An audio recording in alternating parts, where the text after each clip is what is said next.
Alors, j'ai fait mon commentaire sur la cuisine britannique hier soir, donc je ne vais pas recommencer. J'aimerais reprendre le point dont vous avez parlé. Vous parlez de l'aspect positif de l'Europe. Je pense que c'est un élément clé ici. Je pense que trop souvent, les politiciens dans leur pays, que ce soit ici ou au Royaume-Uni, ont utilisé Bruxelles comme une excuse pour chaque mauvaise décision qui a été prise. Et ensuite, ils sont surpris quand la société réagit de manière négative à Bruxelles. Nous devons être positifs, nous devons gagner ces arguments, nous ne devons pas être négatifs. Et il y a quelque chose comme quelqu'un m'a dit hier, que si vous voulez changer le monde, vous devez faire une meilleure fête que ceux que vous voulez détruire. C'est pourquoi l'Europe doit apprendre des leçons du Brexit. Cette leçon, c'est que nous devons tous être positifs quand on parle de l'Europe. Nous devons être ambitieux, nous devons aimer l'Europe. Nous ne devons pas tomber dans les excuses des mauvaises décisions domestiques dans les pays. Nous devons utiliser Bruxelles comme excuse pour ces décisions. Michel Dantin, comment, vous qui êtes un praticien des institutions européennes au quotidien, vous êtes de ceux qui sont considérés comme les plus efficaces, les plus travailleurs, les plus présents dans nos institutions. Vous ne faites pas un aller-retour entre Paris ou Chambéry, en l'occurrence, et Bruxelles comme ça, pour signer les feuilles de présence. Je vais arrêter là les compliments, mais comment est vécu, j'imagine comme une déflagration, le Brexit en ce moment au sein de l'Union, au-delà même de la fraternité que vous pouvez avoir avec vos confrères, vos collègues députés parlementaires donc britanniques. Comment est-ce que vous vivez aujourd'hui ce qui est en train d'advenir, ce symbole du Brexit? Bonjour à tous. D'abord, on a beaucoup de mal à comprendre l'absence de décision britannique au cours de ces derniers jours. Et je ne cache à personne que ça atteint plutôt le niveau du ras-le-bol que d'autres choses. Moi, j'ai envie de dire merci aux Britanniques. Parce que l'Europe, au fil du temps, c'est devenu comme l'air pur. On le respire tous les jours, mais il faut qu'il soit pollué pour qu'on sente qu'on respire quelque chose d'anormal. Et donc, en quittant l'Union européenne, les Britanniques vont nous permettre de nous rendre compte de ce que nous a apporté l'Union européenne. Les plus anciens parmi nous savent ce que ça veut dire passer une frontière, savent ce que ça veut dire vouloir faire un échange commercial avec un autre pays. Les plus jeunes sont absolument inconscients de cette réalité-là. On passe la frontière avec le Luxembourg, la frontière avec l'Allemagne, un peu plus difficilement depuis quelques mois, mais enfin on passe. On va en Allemagne, on va en Belgique, on utilise le téléphone sans aucun problème. La carte bancaire n'a plus de frais. Tout ça, c'est la construction européenne. Et puis, chers amis, si nous vieillissons si bien en Europe, les médecins sont tous d'accord. C'est parce que l'alimentation s'est considérablement diversifiée, améliorée. L'amélioration, elle est liée au progrès de l'agriculture. La diversification, elle est liée au marché unique. Nous, Français, nous sommes un peu atypiques. Notre diversité de terre, de climat, fait que nous avions tout, de la banane au lait. Mais la plupart des pays européens n'avaient pas cette diversité. C'est le marché unique qui nous l'a apporté. Et ça, il est clair que tous ceux qui ont moins de 40 ans, peut-être même moins de 50, en sont totalement inconscients. Et qu'en plus, je le dis devant des élus, et j'en suis un, il a été trop facile quand on ne savait pas expliquer quelque chose ou quand on n'était pas d'accord avec une décision, de dire c'est la faute à l'Europe. Mais, chers amis, qu'est-ce que les gouvernements français ont refusé de voter à Bruxelles depuis bientôt 70 ans? Il y a un texte où la France s'est affichée contre. C'est vrai que c'est un texte essentiel cette semaine. C'est celui du passage de l'heure d'été à l'heure d'hiver, au moment de sa création. Sur tous les autres textes, nous nous sommes abstenus ou nous avons voté pour. Donc c'est facile de dire qu'on ne veut pas, mais tout ça, c'est le fruit d'une construction commune. Vous savez, l'Europe, il se trouve que, vous l'avez rappelé, je suis en même temps élu local. Le fait européen, la construction européenne, le vécu européen ça me rappelle étrangement ce qu'on vit dans quelque chose qui s'appelle l'intercommunalité. Vous êtes un certain nombre à être élus locaux. Les chicayas entre le bourg-centre et la commune qui a la source d'eau la plus importante, les chicayas entre la commune qui est au bord de la nationale, qui a la gare, et celle qui est plus loin, qui n'a pas de transport collectif. Tout ça, vous le vivez au quotidien dans les intercommunalités. Eh bien, nous le vivons de la même manière au plan européen. Et alors, ce que j'ai tendance à vous passer comme message, c'est qu'il faut qu'on soit très attentifs, nous les Français. Nos certitudes ne sont pas celles des autres, notamment sur les questions agricoles et alimentaires. À quoi vous faites référence? Nos certitudes ne sont pas celles des autres, c'est-à-dire que tout un tas de choses qui, pour nous, est acquis dans la politique française, il faut arriver à les faire partager, à les faire comprendre, à faire adhérer les autres. Et pour faire adhérer les autres, il faut être capable d'écouter et d'adhérer à un certain nombre d'idées des autres. Parce que les autres ne viendront jamais vers vous si vous n'êtes pas capable de faire un pas vers les autres. Donc si j'ai un message à vous passer, c'est qu'au-delà de bons élus dans 2 mois, nous avons besoin que vous développiez à chacun de vos niveaux, c'est-à-dire aussi au niveau départemental, régional que national, ensemble, toutes les organisations agricoles, une vraie diplomatie agricole. Parce que Anne Sander, qui va me remplacer demain, ou d'autres, pourront militer tant qu'ils veulent. Si leur discours n'est pas relayé auprès des organisations agricoles des autres pays, au sein du COPA, mais pas simplement au sein du COPA, au sein de Farm Europe ou d'autres organisations, nous n'y arriverons pas. Bruxelles n'est plus une sous-préfecture. Du temps de l'Europe des 6, nous avions 3 petits pays, très heureux de faire partie d'un grand ensemble, 2 pays qui baissaient encore la tête parce qu'ils faisaient partie du camp des perdants, et un pays qui était dans le camp des vainqueurs et qui avait un personnage hors norme à sa tête. Ce que Paris voulait, Bruxelles exécutait. Cette période, elle est révolue parce que nous sommes à 27, parce que nous ne sommes plus la France, ce que nous croyons être vu de l'extérieur, et notamment, comme ça a été dit par Nicolas Boudou, une grande part de notre crédibilité est altérée par la situation économique, la situation des finances publiques françaises. Le président de la République a, depuis le début du mandat, beaucoup agité le drapeau européen et je m'en réjouis. Mais il passe de plus en plus dans les autres capitales européennes comme un donneur de leçons parce que les actes ne suivent pas dans le pays par rapport à ce qu'il prône à l'extérieur. Et ça, notamment, les Allemands ne nous le pardonnent pas. Donc j'insiste, faites partager vos convictions, faisons partager nos convictions, et puis en Europe, on peut faire avancer les dossiers. Il faut un peu de conviction, de la volonté et de la ténacité. Tout à l'heure, il a été fait mention de cette folle décision concernant Alstom et Siemens. La Commission a appliqué le droit. Sauf que le droit, nous ne l'avons pas révisé depuis 1957.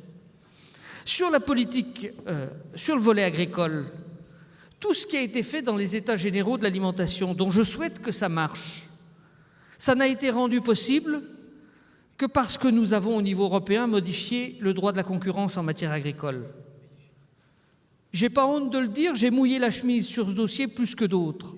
On m'a dit « tu n'y arriveras pas ». Mais, chers amis, ce qui était la règle dans une Europe où il y avait 3 ou 4% de chômeurs, où l'agriculture représentait 20% du panier de la ménagère et où les prix étaient fixés chaque année à Bruxelles. Je me souviens, dans mes premières activités professionnelles, avoir marché derrière François Guillaume dans les rues à Bruxelles au mois de juin. Le fameux marathon.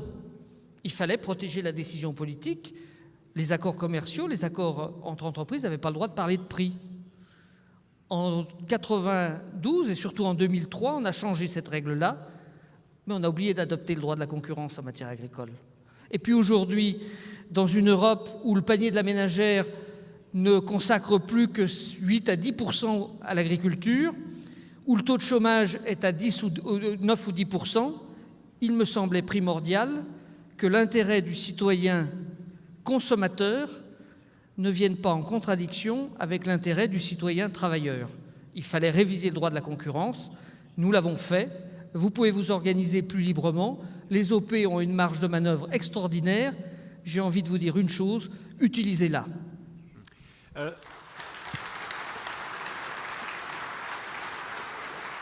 Deux remarques. Dans votre chute, vous venez de dire en conclusion, utilisez-la. Je sens bien qu'avec toute la diplomatie et l'amitié que vous avez pour les agriculteurs, c'est du reproche subtilement exprimé. Il y a quand même un reproche. Non, c'est un conseil. C'est un conseil. Le texte a été voté fin 2017. On sait bien le temps qu'il faut pour s'approprier quelque chose. Non mais Bruxelles, Strasbourg, on n'y est pas assez, les Français en général, les politiques ou les hauts fonctionnaires en général, et les agriculteurs aussi, ils n'y seraient pas assez. Il y a une équipe de la FNSEA à Bruxelles, il faut faire plus. Qu'est-ce que vous voulez nous dire? Je pense qu'il faut qu'on arrive, je l'avais proposé au précédent ministre de l'Agriculture, qui m'avait donné son accord pour le faire, mais il est parti la semaine d'après. Nous avions besoin, dans cette phase finale de négociation de la PAC, de nous accorder sur un minimum de discours commun entre le politique, qu'il soit le gouvernement, les parlementaires qui voulaient bien de différentes sensibilités au Parlement européen, et vous, les professionnels. Parce qu'il fallait que nous puissions tenir tous le même langage aux différents endroits. Que vous défendiez au COPA la même chose que nous défendions au Parlement, et que le gouvernement défende au Conseil exactement la même chose. Ça n'a pas été possible, je le regrette. En plus, on ne va pas se cacher la vérité, vous avez été beaucoup mobilisés par une échéance capitale pour vous, et je vous félicite d'avoir gagné les élections aux chambres d'agriculture, mais le Parlement votera la semaine prochaine sa position. Le Conseil a beaucoup de retard et, semble-t-il, n'arrivera pas à se mettre d'accord avant le début de l'automne. Ce conseil de ce que j'aurais voulu faire il y a quelques mois, j'invite ceux qui seront en place à partir du mois de juin, j'invite le ministre de l'Agriculture actuel à le faire. Si en 2008, nous avons gagné ce que nous voulions gagner dans le bilan de santé de la PAC. Dans le micro, monsieur Dantin. Je rappelle simplement les faits. Celui que vous avez reçu hier, avec Luc Guyot, avec Jean-Michel Lemétayer, dont je salue la mémoire, avec Philippe Meurs, ils s'étaient mis d'accord sur 5 ou 6 idées qu'il fallait défendre partout où ils passaient dans les capitales européennes. Une fois au Parlement européen, un jour, un collègue polonais, qui est toujours membre de la Commission de l'Agriculture, me dit « Vous, les Français, vous êtes quand même costauds quand vous voulez faire passer vos idées. » Alors, comme ce n'était pas tout à fait le sentiment que j'avais, je lui pose quelques questions. Il me dit, quand j'étais ministre de l'Agriculture en Pologne, ce qui m'a beaucoup surpris, c'est de voir le ministre le lundi tenir un discours, le président de la FNSEA rencontrer mon directeur général le jeudi, tenir le même discours, et le président des chambres d'agriculture rencontrer le président des chambres d'agriculture polonais, tenir le même discours. Ben oui, si nous avons gagné, c'est parce que nous avons fait bataille commune. La diplomatie, il faut utiliser toutes les voies. Si nous voulons convaincre, il faut qu'on s'y mette tous et ensemble, en oubliant que nous sommes dans une instance internationale et que les chicayas politiques ont moins d'importance que l'intérêt de faire passer nos idées, nos modèles, qui sont un peu différents de ceux des autres. Alors,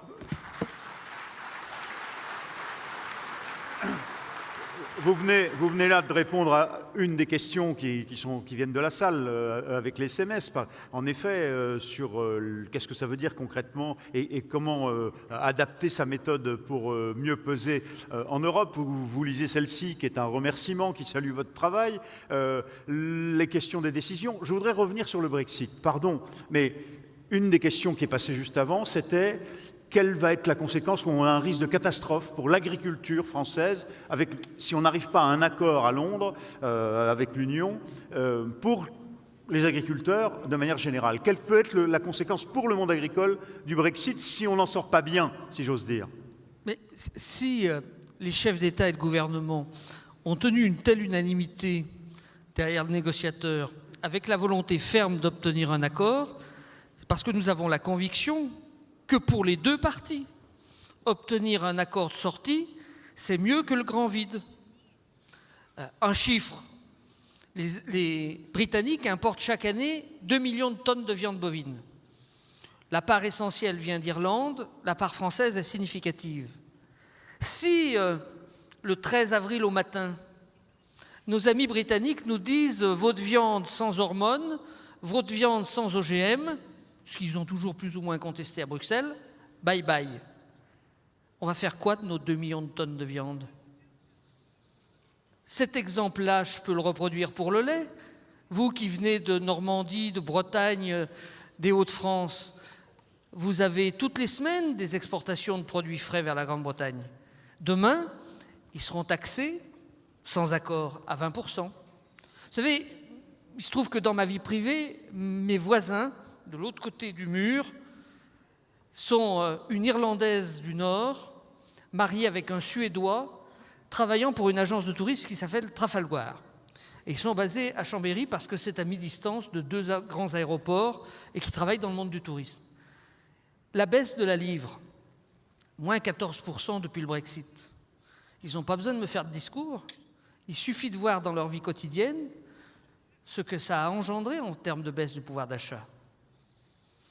À Tignes et à Méribel, les grands propriétaires sont des Anglais. Depuis 2 ans, ils sont toujours propriétaires, mais ils ne viennent plus au ski. Pourquoi? Parce qu'avec une livre sterling qui a perdu 14% de la valeur, c'est devenu impossible de financer le séjour au ski. Donc, le risque du Brexit sans accord, pour nous, il est celui d'une rupture d'un certain nombre de flux commerciaux qui se rebâtiront différemment. Mais il y a une période de très grande incertitude qui va être compliquée pour tous. Pour les Britanniques qui vont voir leur prix de denrées alimentaires en particulier augmenter, pour nous qui allons perdre des marchés, ou qui allons voir des marchés freinés pour être plus positifs. Alors, Stuart Roberts, je vous en prie. Donc tout d'abord, pour ce qui est des agriculteurs, nous avons été très clairs. Si on tombe dans le vide, ça sera pour nous catastrophique. Il n'y a pas d'autre mot. Les conséquences pour les agriculteurs en Irlande et en France sont également plutôt difficiles et il faut absolument qu'on évite cela. Vous avez dit qu'au Parlement européen, vous en aviez assez des politiciens britanniques qui n'arrivaient pas à prendre de décision. Mais rassurez-vous, les citoyens britanniques le sont tout autant, sinon plus. Mais l'autre problématique pour moi, c'est les 3 priorités lorsque le référendum, lorsque les résultats ont été annoncés, il y avait 3 priorités. Pour moi, c'était le commerce et encore le commerce. En fait, tout concerne le commerce. Vous avez parlé de l'augmentation des prix de l'alimentation au Royaume-Uni et c'est une conséquence très significative. Il y a un groupe de politiciens au Royaume-Uni qui sont terrifiés de l'augmentation des prix de l'alimentation et qu'ils sont prêts à ne pas défendre les standards élevés au niveau de sûreté alimentaire et de protection alimentaire qui sont appliqués en Europe. Et nous ne pouvons pas laisser ces politiciens arriver à leur fin. Nous avons des normes très élevées dont nous devons être fiers. Et donc les implications commerciales ne sont pas les seules à être impactées, mais il y a également les implications éthiques. Et il faut que nous obtenions un accord et il faut que les politiciens s'attellent encore plus à un accord. Michel Dantin, vous voulez rajouter un mot en réponse à Stuart Roberts? Non, je souhaite que sa voix soit entendue par les élus britanniques. Non, mais aujourd'hui, on en est là. Il faut que les élus britanniques arrivent à se mettre d'accord, qu'il y ait une majorité qui se dessine sur ce qu'ils veulent. Le problème, c'est que nous sommes prêt à discuter, à rediscuter.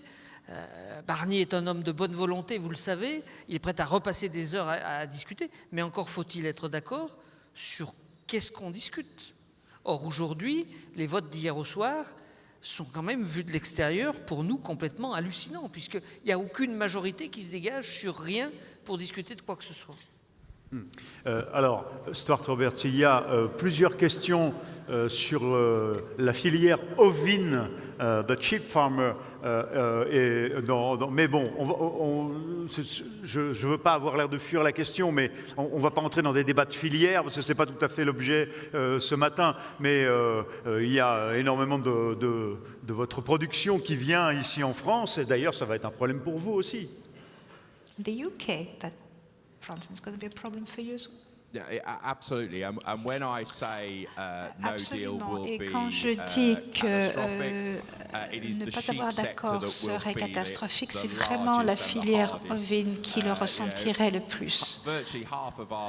La moitié à peu près de notre viande ovine est exportée. 95% de ça est exporté. Donc, pour nous, pour notre industrie ovine, on ne peut pas, il n'y a pas de mots pour exprimer la manière dont elle sera affectée si on n'obtient pas un accord sans friction avec l'Europe. Il y a une remarque qui vient d'être faite, qui vient de la salle, et au fond, je le prends un peu comme un reproche, mais c'est une bonne suggestion pour faire un virage dans les minutes, dans la demi-heure qui nous reste. Au fond, le Brexit, peut-être qu'on en parle trop, pardon Stuart, mais il prend le pas en dramatisant sur toute la problématique européenne, c'est-à-dire sur les échéances à venir, les élections, et l'idée d'informer, d'en parler, d'en débattre avec nos concitoyens et de relancer les suggestions positives pour avancer dans l'Europe. Comment, si vous aviez demain, imaginons, on va modifier l'état d'esprit de la salle, nous sommes en meeting pour les élections européennes, un débat, pourquoi pas, ou sur un plateau de télévision, allons-y, et vous auriez là à faire passer quelques messages à nos concitoyens, aux Français, qui vont aller voter ou pas, d'ailleurs, le 26 mai. Quels seraient ces messages les uns et les autres? Nicolas Bouzou, on commence par vous, si vous voulez bien. Eh bien, je leur dirais, pensez à vos enfants. Nous allons dans le 21e siècle, pas dans le 20e siècle. Et la prospérité au XXIe siècle, elle passera forcément par des investissements massifs à une échelle qui ne peut plus être une échelle nationale. Et je voudrais revenir, alors revenons justement, puisque vous nous y proposez vraiment au cœur de cette table ronde, comment parler de l'Europe, et je voudrais réagir à ce qu'a dit Jean-Dominique Giuliani. Évidemment, je suis entièrement d'accord sur l'idée selon laquelle il faut parler autrement d'Europe. Il faut que les politiques arrêtent de se dédouaner sur la question européenne. Le Conseil européen, c'est nos gouvernements, c'est nous qui les choisissons, donc c'est nous. Donc l'Europe, c'est nous. Donc il faut arrêter de parler de l'Europe comme étant une entité abstraite qui est une contrainte. Et on a des élections européennes qui sont en train d'arriver, il y a beaucoup de listes, c'est pas de la faute de l'Europe, ou pas uniquement de la faute de l'Europe, si plus de la moitié des Français ne vont pas voter. Donc, il faut être cohérent de ce point de vue-là. La deuxième chose, c'est que, en effet, il faut qu'on arrive à parler de façon plus positive de l'Europe. Il faut qu'on ait des projets, il faut qu'on parle de projets. Dès qu'on parle de projets en Europe, on nous ramène à Erasmus. Non, c'est formidable. Alors, Erasmus est une réussite formidable, mais d'une part c'est quelque chose qui date, et puis je vais vous donner 3 exemples. L'agriculture, c'est un projet. La transition énergétique, c'est un projet. L'espace, on parle beaucoup d'espace en ce moment, c'est un projet, mais je peux vous trouver 10 000 projets. Tiens, je reste un instant sur l'espace et je vous propose un projet très concret qui est porté par Claudie Aigneret à l'Agence spatiale européenne. Faisons un village lunaire dans lequel on pourra faire de la recherche et développement dans le domaine de l'agroalimentaire, dans le domaine de l'économie circulaire, dans le domaine de la santé, et en plus on pourra envoyer les fusées Ariane Espace pour un coût extrêmement faible, parce que les 2/3 du coût du lancement, c'est lié à la gravitation. Il y en a beaucoup moins sur la Lune. Il y a énormément de choses à imaginer, Elon Musk veut aller sur Mars. Mars, c'est vraiment très loin. La Lune, c'est à 3 jours, enfin, c'est vraiment très proche. C'est un bout de terre en plus. Bon, je prends cet exemple, mais vous voyez, il faut vraiment qu'on ait des projets. Et puis, je pense qu'il faut aussi qu'on cesse de penser, et ça renvoie à une question d'ailleurs qui a émergé du débat tout à l'heure. Est-ce qu'il faut parler en permanence d'une Europe qui protège? Je ne suis pas sûr. Je vais prendre un exemple encore très, très concret. La question de la taxe GAFA. Je ne suis pas hostile à une taxe GAFA. Simplement, et quand je regarde notamment les programmes des partis qui dominent l'élection européenne, c'est-à-dire En Marche, les Républicains et le Rassemblement National, qui sont ceux qui sont les mieux placés dans les sondages, mais je vous promets, j'ai regardé les 3, je ne trouve que des lignes Maginot. Avec d'ailleurs certains sujets qui en effet font consensus, comme la taxe GAFA.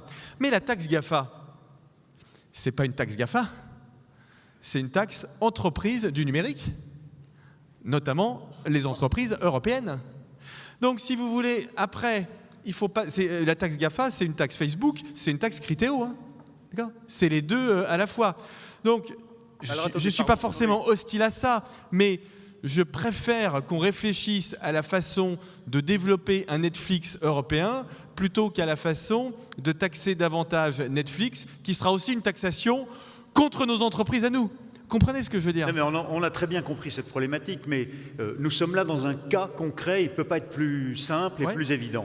Comment vous résolvez la question du fait que d'autres puissances qui utilisent et qui obtiennent une bonne partie, captent une partie de notre richesse et de notre valeur ajoutée, ne payent pas notre capacité à fonctionner, notre budget et ce que vous avez décrit de l'Europe, qui est sa grande richesse, ce qui fait qu'on est très heureux sur ce continent, protection sociale, infrastructure, j'en passe, et les meilleurs. Comment vous résolvez cette question? Je vais vous donner 2 exemples concrets. Alors, bon, j'ai évoqué la question de l'investissement. On a énormément de retard dans ces domaines-là, donc on peut dégager des questions d'investissement. La clé, c'est mais je vais prendre, investir. voilà, je vais prendre un deuxième exemple très concret. Et là, pour mettre sur la table un désaccord amical avec Jean-Dominique Giuliani, la question du RGPD, par exemple. Le fameux règlement... Moi, je vous le dis comme je le pense. Hein. Entrer dans l'économie de la donnée, parce que l'intelligence artificielle, ce sont des algorithmes qui utilisent des données. Entrer dans l'économie de la donnée en faisant le RGPD, c'est baroque. C'est une idée bizarre. On commence par les règles, c'est ça? Ah oui, on commence par les règles. On commence par mettre en place des obstacles, des difficultés. Je pense qu'il ne faut pas raisonner comme ça. Il faut se dire, on construit d'abord... Vous savez, il y a un an, j'assistais au congrès du Parti communiste chinois. Comme vous savez, le Parti communiste chinois est composé pour moitié d'ingénieurs et pour moitié de dirigeants d'entreprise. Et les responsables du Parti communiste chinois me faisaient cette remarque qui me semblait empreinte de bon sens. Ils me disaient, vous savez, les questions éthiques, morales, les questions de droit des données que vous vous posez, de confidentialité, ne nous prenez pas pour des imbéciles. On se pose très exactement les mêmes. On voit bien le problème. On voit bien qu'il faudra réguler ça. Mais avant de les réguler, on va devenir les leaders mondiaux. Et après, on les régulera. Et comme on sera les leaders mondiaux, on vous imposera notre régulation. Je pense que ce n'est pas complètement stupide comme façon de raisonner. Alors, votre message à vous, je vous en prie. C'est une émission de télé où on applaudit, donc vous êtes applaudi aussi. Mais alors, Jean-Dominique Giuliani, Michel Dantin, vos messages, ce plateau de télévision et dans le contexte des élections européennes, c'est quoi? Je crois que c'est un moment très important. Parce que cette année-là, toutes les institutions européennes, on commence par le Parlement, mais aussi par la Commission, la Banque Centrale Européenne, etc., vont être renouvelées. Et le contexte a énormément changé. Contexte politique, on le voit bien dans certains pays d'Europe centrale et orientale, en Italie ou ailleurs, où il y a des gouvernements différents. Et donc, ce qu'il faut dire, c'est les priorités qu'on veut pour les politiques européennes de demain. La méthode, on peut peut-être changer, on réglemente peut-être trop, etc. Concentrons-nous sur 1, 2 ou 3 priorités qui sont... peut-être investir dans l'innovation, peut-être en matière agricole, faut-il revoir aussi nos ambitions pour les assumer davantage, plutôt que de grignoter la PAC comme on le fait depuis des années. Est-ce possible ou pas? Il faut vraiment poser les questions en termes politiques. Parce que ce que moi je constate comme observateur, c'est qu'en fait les politiques, ils ont déserté l'Europe. Ils l'ont donné aux diplomates. Alors heureusement, il y a le Parlement européen, mais finalement, c'est les ambassadeurs qui gèrent l'Europe. Et donc, ils font des communiqués absolument illisibles. Les chefs d'État se réunissent, tout est décidé avant. Moi, j'ai communiqué avant, alors donc avant leur réunion, donc ça prouve bien. C'est du travail diplomatique. Non. Maintenant, en réalité, toutes les questions que vous posez, le dumping social, la qualité alimentaire, les questions de santé, l'indépendance alimentaire, ou bien les questions politiques d'investissement, ce sont des questions éminemment politiques. Elles ne sont plus diplomatiques, elles sont politiques. Alors, on s'est longtemps posé, nous Français, parce qu'on a une très forte identité, nous ne sommes pas les seuls, des questions avec la souveraineté, etc. Moi, je considère que ces débats-là sont dépassés. En réalité, ce qu'il faut, c'est dire ce qu'on veut faire et le dire très fortement. Quand je dis que le débat sur la souveraineté, les vieux débats sont dépassés, je me réfère à l'état de l'opinion publique. Jamais les opinions publiques n'ont été aussi favorables, y compris dans notre pays, à l'Europe et à l'euro. On l'a vu pendant la présidentielle, une candidate voulait sortir de l'euro, ça lui a coûté très cher. On l'a vu en Grèce, où finalement les Grecs ont voulu rester dans l'euro malgré la purge qu'on leur administrait. Et on le voit aujourd'hui en Italie, où il y a une coalition de gouvernements qui voulait sortir de l'euro et de l'Union. Et finalement, 3 jours après avoir constitué leur gouvernement, ils sont allés à Bruxelles pour dire non, non, on ne veut pas sortir. Et si on veut aller au bout de l'observation, l'euro, c'est quoi? C'est ce qu'il y a de plus fédéral dans les politiques européennes. On a abandonné complètement notre souveraineté. Donc, si les citoyens adhèrent à l'euro et à l'Europe, ça veut dire qu'on peut y aller pour faire des propositions, pour la modifier, l'Europe, pour la projeter dans l'avenir. On n'a pas besoin de se poser des questions Frexit, Brexit, etc. Nous, on a la chance d'avoir une opinion publique beaucoup plus positive. Et moi, c'est ça que j'attendrais plutôt des partis politiques dans cette campagne électorale. C'est pitié, pas les débats du passé, les débats de l'avenir, concrets, soyez concrets, dites ce que vous voulez, battez-vous pour ça, essayons de constituer les majorités, parce qu'on n'est plus tout seul en Europe, et essayons d'ouvrir un peu nos esprits aussi, et de ne pas penser que français, même si on est très fiers de l'être, et on a raison.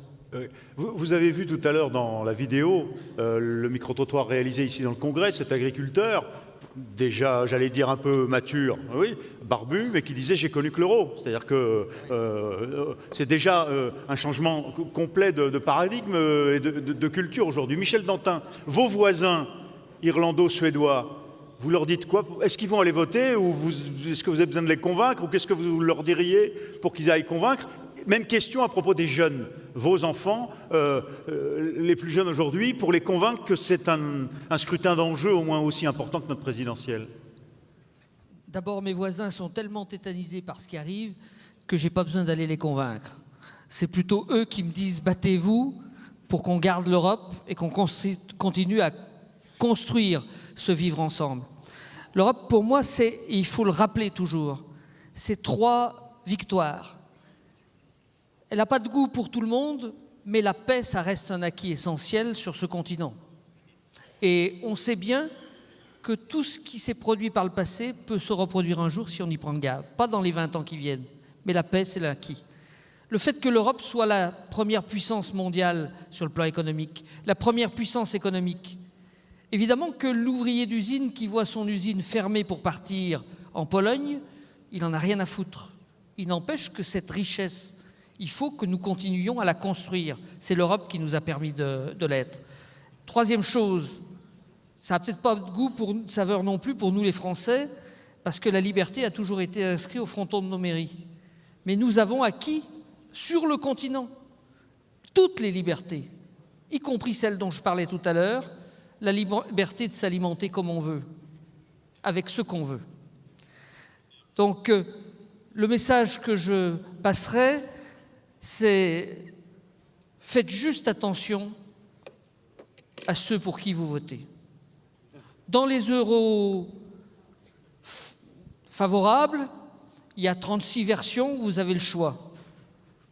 Mais faites très attention à ceux que vous allez envoyer à Bruxelles, toucher la paye, pour démolir le système et qui n'apportent aucune argumentation à la construction.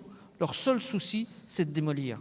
Je le dis très clairement, la France a perdu de l'influence dans cette législature parce qu'il y a 25 sièges qui ont servi à rien pour construire ensemble.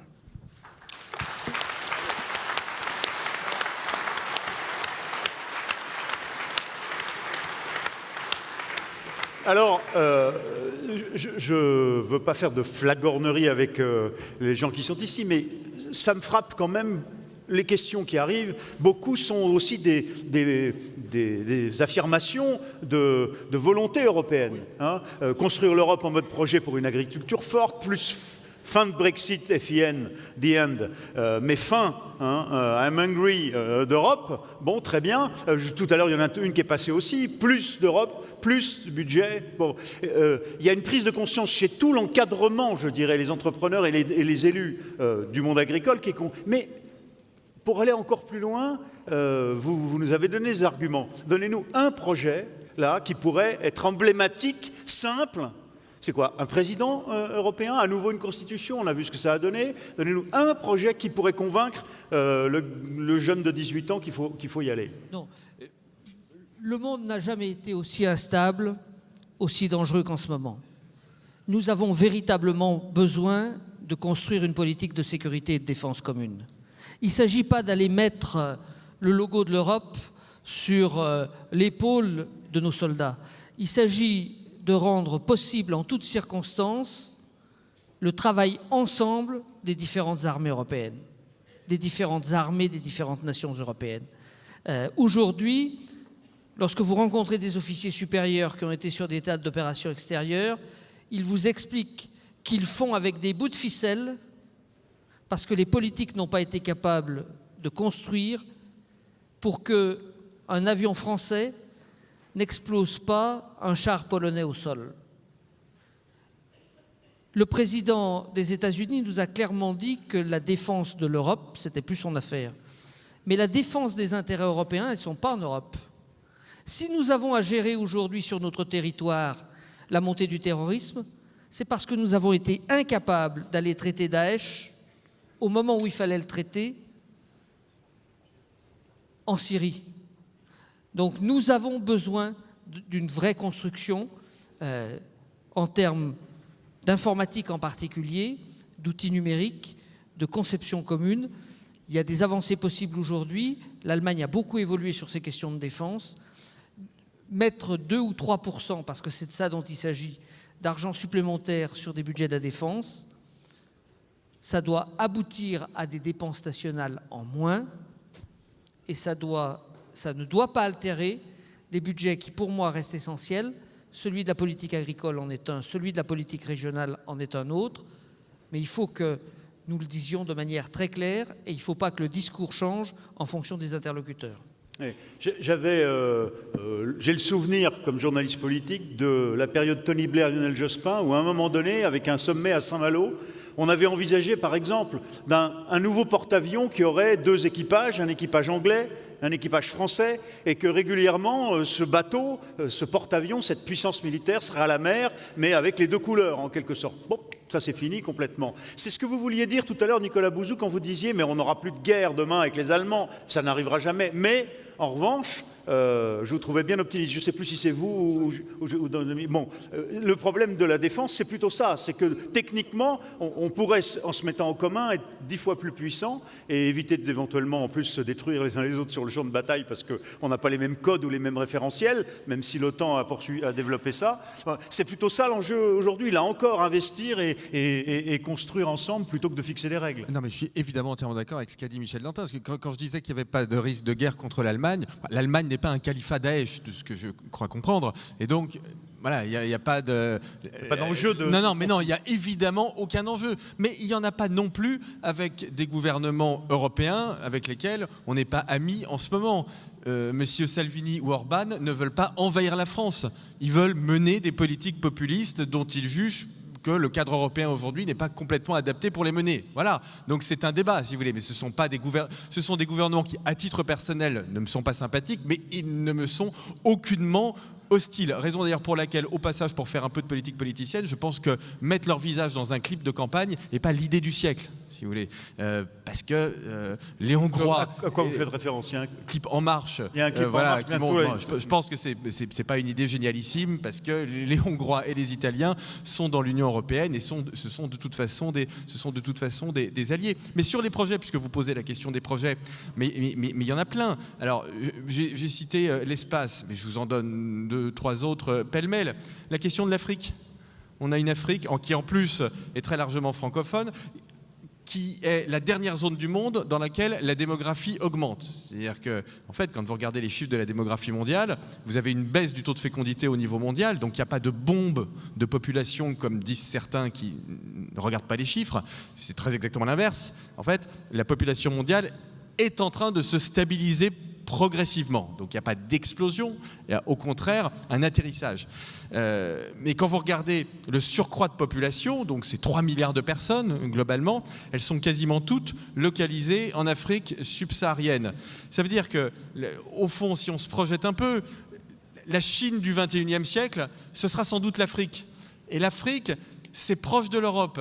Et en plus, on a des attaches et des amitiés très fortes en Afrique subsaharienne. Et quand je vais en Afrique subsaharienne, qui je vois dans les projets de développement agricole? Des Chinois. Je me dis, mince alors, enfin, franchement, parfois, mais on devrait se mettre des claques nous-mêmes, quoi. C'est vraiment pas possible. Donc vous voyez, des projets, il y en a plein. Jean-Dominique Giuliani. Moi, je suis d'accord sur la sécurité, c'est très important. Moi, je pense que il y a une proposition importante qui permettrait de lutter contre les populismes et les mensonges. C'est une politique d'immigration à quelques-uns. Que la France, l'Italie et l'Espagne passent au-dessus de leurs différends pour se mettre d'accord sur les conditions de l'asile, des quotas d'immigration. Il y en a qui ont besoin de main-d'œuvre plus que nous. Les Allemands ont plus besoin de main-d'œuvre que nous, les Italiens aussi. Mettons-nous d'accord. Et je constate que nos gouvernements sont incapables de le faire parce que c'est des questions très sensibles et qu'ils ont peur des réactions de l'opinion. Eh bien, je pense que le moment est venu, au moins à quelques-uns, de montrer l'exemple. Et si nous montrons l'exemple que nous pouvons gérer la question migratoire, nous avons besoin d'une immigration. Nous avons le devoir d'accueillir ceux qui sont pourchassés. Mais nous avons aussi, vis-à-vis de nos populations, le devoir de montrer que la question migratoire est sous contrôle, qu'elle est régulée, contrôlée. Si nous faisons ça, nous allons apaiser le débat sur l'Europe, qui est injustement accusée d'être une passoire, parce que s'il y a une passoire, c'est que c'est le continent de cocagne où on vit le mieux, eh bien, où on a envie de venir. On vient plus en Europe aujourd'hui que n'importe où sur n'importe quel continent dans le monde. Oui, 2 remarques venant de la salle vont dans votre sens. Parlez-nous des relations avec l'Afrique. Un habitant sur 4 sera africain dans le monde en 2050. Donc là, on est au cœur de ce que vous souligniez tous les deux. Et puis, cette notion, on parle de défense, mais pourquoi se défendre? Se défendre en particulier vers les conséquences éventuelles d'une mauvaise gestion de cette évolution démographique, et par exemple avec l'arme alimentaire. Réduire nos capacités et notre sécurité alimentaire, c'est nous attaquer d'une certaine façon, y compris par des biais juridiques ou techniques ou normatifs. Voilà, l'arme alimentaire est aussi importante que la défense et la sécurité. Ce que l'Europe doit apprendre à faire dans tous les domaines, y compris en matière alimentaire, c'est que son droit doit devenir une arme. Son droit doit devenir des armes. Regardez ce que fait M. Trump. Avec son droit, il vient nous casser les pieds, nous concurrencer, attaquer nos entreprises, racketter nos banques. Donc le droit européen est un droit extrêmement élaboré, sous le contrôle du Parlement désormais, donc c'est quand même démocratique. Eh bien, ce droit-là, on doit le mettre au service de la présence et du poids de l'Europe dans le monde, dans tous les domaines. Et en matière alimentaire, nous avons des atouts que beaucoup n'ont pas, c'est-à-dire la qualité de nos productions, la profondeur de nos traditions, la diversité, et puis une politique agricole qui doit être aussi, dont on doit être plus fier, même si elle coûte cher, si elle coûte encore près de 40% du budget, eh bien, il vaut mieux demander qu'on double le budget plutôt que de réduire les crédits de la politique agricole.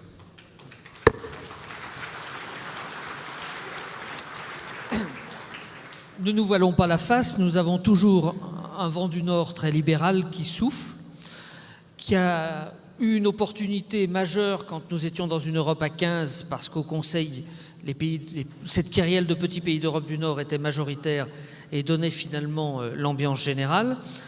Pour l'instant, les pays d'Europe centrale sont encore hésitants.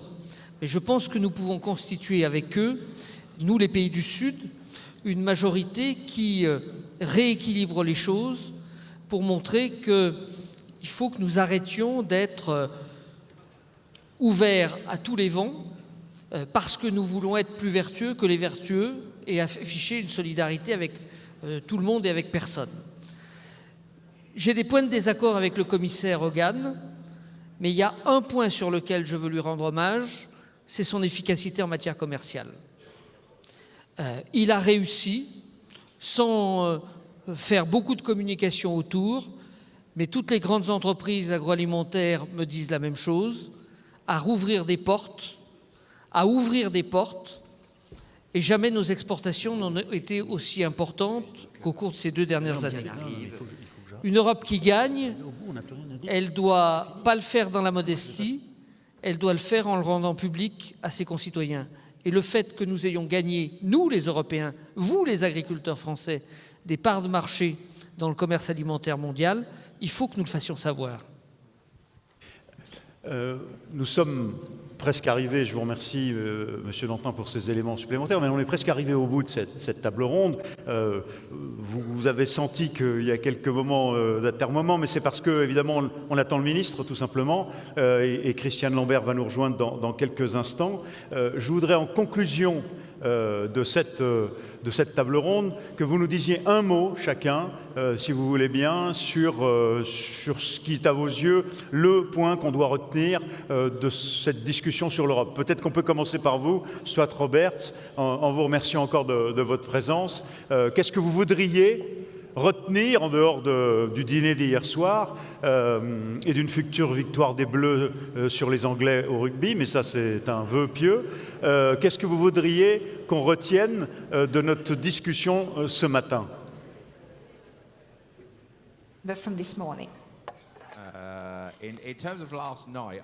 En termes de la nuit précédente et le vote, je préfère oublier. Par contre, ce que je retiens de ce matin, c'est quelque chose que, dans l'idéal, j'espère que l'Europe continue d'être ambitieuse pour son avenir, ne pas toujours tomber dans ce piège de ne parler de ce sur quoi on est contre, ne pas toujours parler des difficultés et de nos défis. Nous devons être positifs. Nous devons avoir quelque chose dont les gens veulent faire partie et non pas en avoir peur. Il faut, je pense qu'en partie, je pense que c'est ce qui a donné lieu à nos résultats de notre référendum. Et il y a eu vraiment des choses très négatives qui ont été dites sur l'Europe. En termes de PAC, en termes d'Europe agricole, nous avons des histoires fantastiques. Nous avons les meilleurs aliments du monde. Nous avons des normes de sécurité les plus solides du monde. On peut créer une vision positive et des ambitions positives autour de ce fait. Et l'Europe ne pourra qu'être un succès. Jean-Dominique Giuliani, votre je crois message... que notre ami britannique a tout dit. Be positive. Be positive. Il faut que nous soyons fiers d'être Européens, fiers d'être Français, fiers d'être Européens. C'est le meilleur moyen de changer l'Europe. La critiquer, c'est le meilleur moyen de la renvoyer vers le passé. Donc essayons de nous projeter vers l'avenir en jouant le jeu de l'Europe, en prenant conscience qu'elle a changé, qu'on n'est pas tout seul. Et c'est comme ça qu'on va pouvoir la projeter dans l'avenir. Nicolas Bouzou. Nicolas Bouzou. Est-ce que ça marche? Oui, ça devrait fonctionner. Ce que j'ai trouvé très positif, et je vais être très honnête avec vous, assez surprenant, c'est dans le film que vous avez diffusé et puis dans les questions, mais l'envie d'Europe. Enfin, l'idée selon laquelle, en effet, comme on l'a dit à cette table ronde, on est au milieu du gué et que la bonne direction, c'est d'aller vers davantage d'Europe. Et ça, je trouve que c'est vraiment quelque chose, enfin, que dans une profession comme la vôtre, qui est au cœur de ces enjeux, je trouve que c'est un signal qui est vraiment très intéressant. Et je vous le dis, hein, très honnêtement, je fais preuve de modestie, ce qui n'est pas une disposition naturelle chez moi, j'ai été vraiment tout à fait étonné. C'est à chaque fois qu'on vient à la FNSEA, on retrouve la lucidité. C'est formidable. Alors, Michel Dantin, c'est une boutade. Michel Dantin. Oui. Moi, je vais vous faire partager ma certitude. C'est que nous sommes un ensemble de petits pays qui furent de grandes nations, qui furent de grandes puissances, mais qui, dans un monde qui a profondément changé depuis 20 ans, n'ont aucune chance de s'en sortir si nous ne travaillons pas ensemble. Si nous voulons que des règles que nous fixons pèsent un peu sur la conduite des affaires du monde, c'est parce que nous le ferons en étant européens, c'est pas en le faisant en étant polonais, allemand ou français. C'est triste, mais c'est une réalité. Au mois d'avril l'année dernière, j'ai eu l'occasion d'aller visiter les abattoirs brésiliens pour les raisons qu'un certain nombre d'entre vous connaissent. J'ai retenu des Brésiliens ce discours-là. On a besoin du tampon ovale parce que vous avez le standard de règle le plus haut du monde. Et un certain nombre d'autres clients exigent que nous ayons le tampon ovale pour les livrer. Alors on a besoin d'accéder à votre marché temporairement, mais de toute façon vous êtes un continent de vieux, vous êtes un continent qui avait des idées fixes sur un certain nombre de choses, et on sait très bien que vous allez manger de moins en moins de viande, donc vous nous intéressez que temporairement. Merci pour le compliment.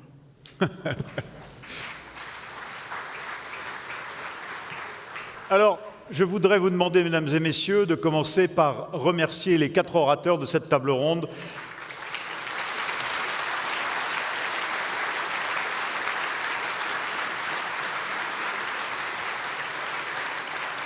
Et en particulier, bien sûr, Stuart Roberts, qui nous a fait l'honneur, l'amitié, la sympathie d'être avec nous, en effet, dès hier soir, dès hier, mais aujourd'hui, et il est bien sûr le bienvenu. Je parle là au nom, je me fais le porte-parole, bien sûr, de Christiane Lambert et des uns et des autres.